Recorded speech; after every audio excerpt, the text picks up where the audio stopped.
Behold the latest military news update. This is AFP Community News, hosted by Rofh Suzon every 12 noon, Mondays to Fridays. Only here on DWDD Armed Forces Radio. One AFP for a stronger Philippines.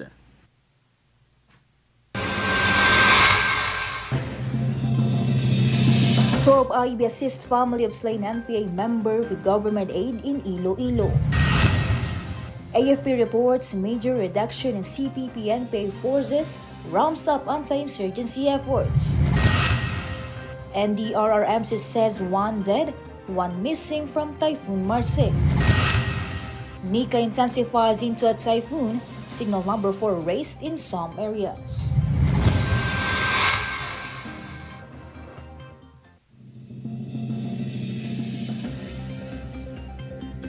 Good day everyone, as well to our troops at Camp Emilio Ginaldo, Quezon City. Today is Monday, November 11, and we'll bring you the latest news from the armed forces and other information around the Philippines. I am Rofh Suzon for AFP Community News. DWDD Armed Forces News. For the brief overview of our stories, the 12th Infantry Battalion provided government assistance to the family of slain New People's Army member in Calinog, Iloilo. Alvin Panoy, who died in a recent clash with government forces, was a resident of Lemery.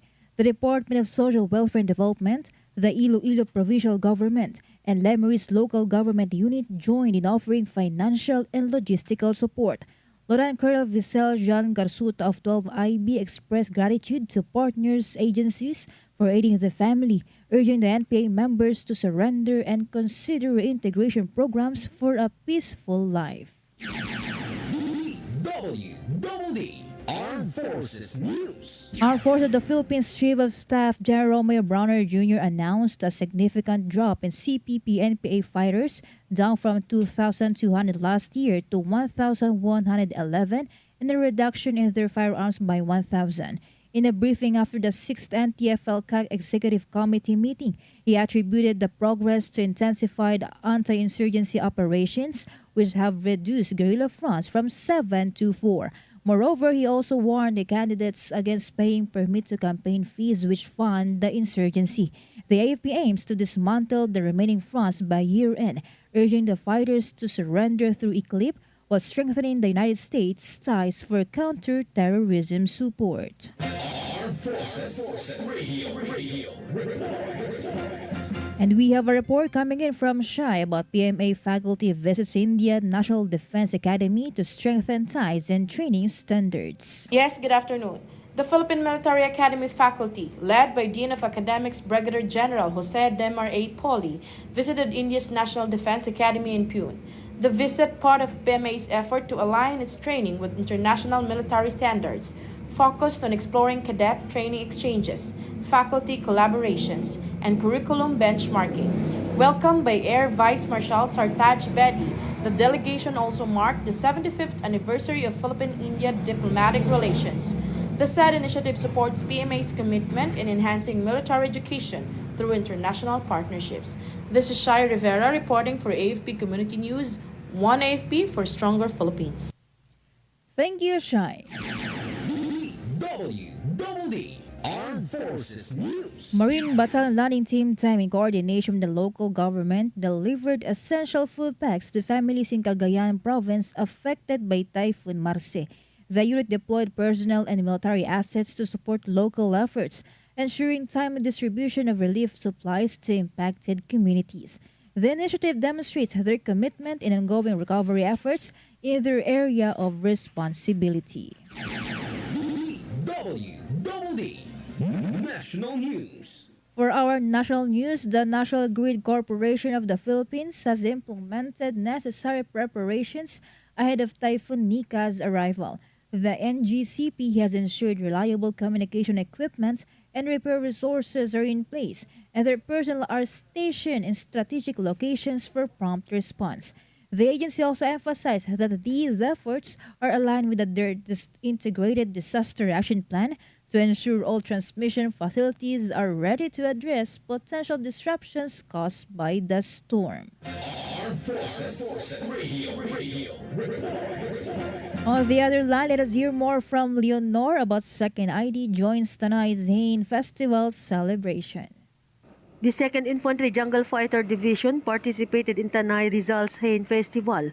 The event led by Tanay Mayor Rex Manuel Tanhuatco was attended by local officials and Brigadier General Erwin Alea of the 2nd Infantry Division. It celebrated Tanay's heritage and reinforced partnerships for peace and progress in the community. This is Leonor reporting for AFP Community News, 1 AFP for Stronger Philippines. Thank you, Leonor. DWDD National News. The Department of Social Welfare and Development remains ready to respond to areas expected to be affected by Typhoon Nika while continuing relief efforts for Typhoon Marsa victims. The agency began initial relief operations over the weekend, including the food distribution to stranded passengers at Tabaco Port. The SW has also put all field offices on alert to provide immediate support to local government units in Typhoon Nika's path, particularly in regions recently battered by consecutive storms. The SWD spokesperson Assistant Secretary Irene Domlao assured that the agency is ramping up the production of family food packs and other supplies to assist in recovery efforts, especially in Bicol, Ilocos, Cagayan Valley, and the Cordillera Administrative Region. DWDD National News. The National Disaster Risk Reduction Management Council reported that Typhoon Marcel left one person dead. One person was also reported missing in Ilocos region. Overall, Marcel affected 261,787 individuals or 76,622 families in Ilocos region, Cagayan Valley, and Cordillera Administrative Region. And the RRMC said a total of 16.1 million pesos worth of assistance has been provided to affected residents. Armed Forces Radio Report. From First CRG, let us hear some information from Joanne about PBBM leads relief efforts in Cagayan, distributes food packs and financial aid. President Ferdinand Bongbong Marcos Jr. personally distributed family food packs to residents affected by Typhoon Marce in Cagayan Province, particularly in Bugay Town on Sunday, November 10, 2024. He was joined by Cagayan Governor Manuel Mamba, Department of Social Welfare and Development Secretary Rex Gatchalian, and Regional Director Lucia Alan. The distribution included over 1,800 food packs for the ceremonial turnover in Bugay. Additionally, the President handed out 10 million pesos in financial assistance to 7 municipalities including Bugay, Baggao, Santa Ana, Gonzaga, Apari, Santa Teresita, and San Jesmira, Cagayan. President Marcos emphasized the government's ongoing efforts to provide relief assistance to those affected by the calamity. The President also highlighted the administration's whole-of-government approach to quickly address the problems faced by Filipinos, especially during disasters. Meanwhile, President Marcos thanked private sectors and offices conducting donation drives and other activities to support the recovery of affected Filipinos. This is John Sagaok reporting for AFP Community News, 1 AFP for Stronger Philippines. Thank you, Joanne from First CRG. DWDD National News. Pag-asa issued signal number 4 in some areas as severe tropical storm Nika intensified into a typhoon category. Nika now has maximum sustained winds of 120 kilometers per hour near its center and gusts reaching 150 kilometers per hour. Areas under signal number 4 are the northernmost part of Aurora, central and southern parts of Isabela, southeastern Nabra, central and eastern portions of Mountain Province, eastern Ifugao, and western and southern parts of Kalinga. As of 4 a.m., the center of Nika was located 100 kilometers east-southeast of Casiguran, Aurora. DWDD National News. Several local government units in Metro Manila suspended face-to-face classes today due to the anticipated impact of Typhoon Nika. Pag-asa has raised tropical cycle wind signal number 1 in the metropolis. In Manila, face-to-face and online classes from daycare to senior high school and face-to-face classes in public colleges and universities are suspended. All level in public and private schools are also suspended in Parañaque City, Las Piñas City, and Valenzuela City. The suspension of classes aims to ensure the safety of students and school personnel. Armed Forces Radio Report. For other updates, let us hear the details about 7ID welcomes new acting commander. Go ahead, Beth Añete. The 7th Infantry Kaugnay Division welcomed its new acting division commander in change of command ceremony at Fort Magsaysay, Nueva Ecija. Acting Philippine Army Commanding General Major General Ludovic B. Ganid presided by the ceremony, wherein Brigadier General Oliver C. Makiling succeeded Major General Andrew D. Costello, who retired after 38 years of service. Major General Guinard praised Major General Costello's contribution in securing central and northern Luzon and highlighted Brigadier General Makiling's leadership as the division moves forward. This is Beth Anieta reporting for the AFP Community News, one AFP for Stronger Philippines. Thank you, Beth Añete. DWDD National News. Moreover, the Department of Health said it is coordinating with the local government units in areas expected to be affected by severe tropical storm Nika. This is to evacuate high-risk individuals, including pregnant women, lactating mothers, young children, seniors, persons with disabilities, and those with pre-existing conditions. DOH Secretary Teodoro Herbosa said DOH health facilities and hospitals are ready to ensure continuous service despite the threat of the storm. Herbosa also reminded the public to stay alert and follow the instructions of local authorities regarding the evacuation. DWDD National News. The Provincial Disaster Risk Reduction Management Office of La Union is on red alert for Typhoon Nika. The Emergency Operations Center has prepared rescue equipment and assets for deployment.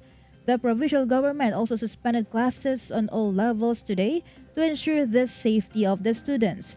La Union Governor Rofh Ortega strongly advised the students to stay at home and avoid any unnecessary activities outside.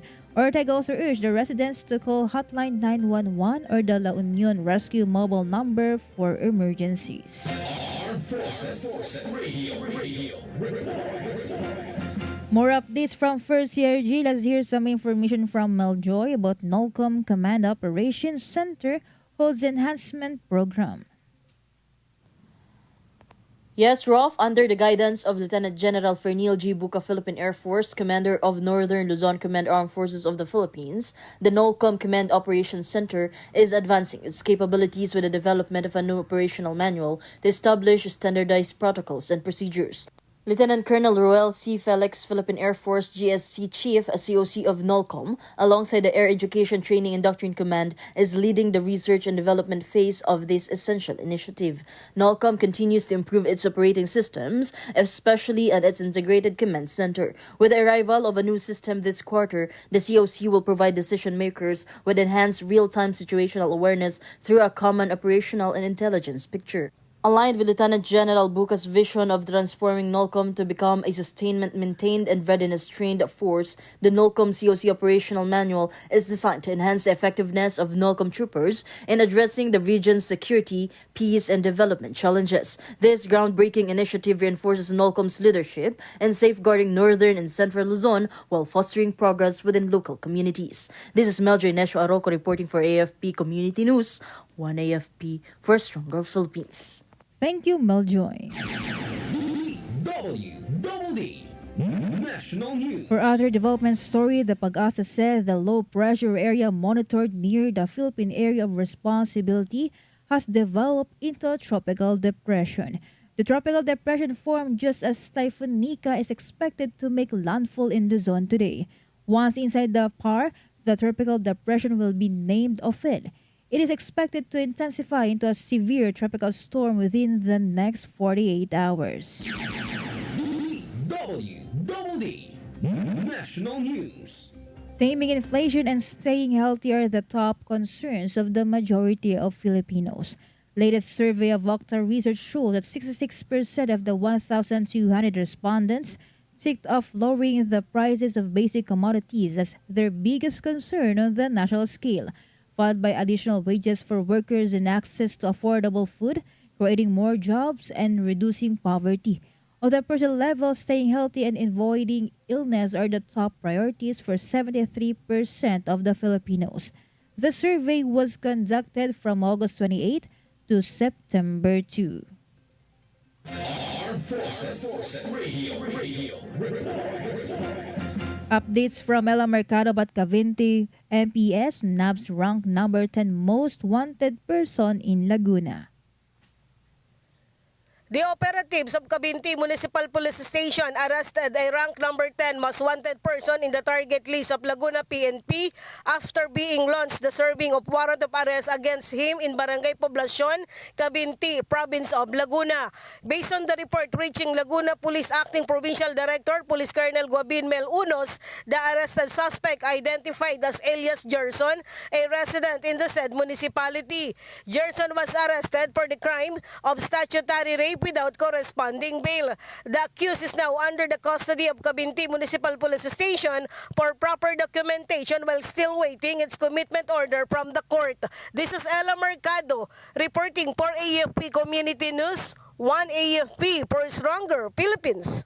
Thank you, Ella Mercado. Armed Forces Radio.